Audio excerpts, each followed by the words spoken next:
बाळा, काय झालं? कंटाळलास? रोज त्याच त्याच गोष्टींना पुरता कंटाळून गेलायस तू. अजून किती दिवस सोसावं लागणार हाच विचार तुझ्या डोक्यात असतो ना. तू खूप प्रयत्न करतोय, पण हवं तसं यश मिळत नाहीये. बरोबर ना? आम्ही सर्व जाणतो. लवकरच तुझ्या रडक्या भाग्यात सुखाचे सोन्यासारखे दिवस येतील.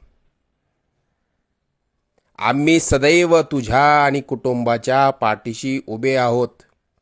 तुला जेव्हा आमची गरज वाटेल मनापासून हाक मार, आम्ही नक्की येऊ. लवकरच तुझ्या मनात असलेली इच्छा पूर्ण होऊन अक्कलकोटला येणं होईल. येशील ना पेढे घेऊन अक्कलकोटला? सगळं मनासारखं होईल. निश्चिंत राहा. सेवा करा, सेवेकरी व्हा.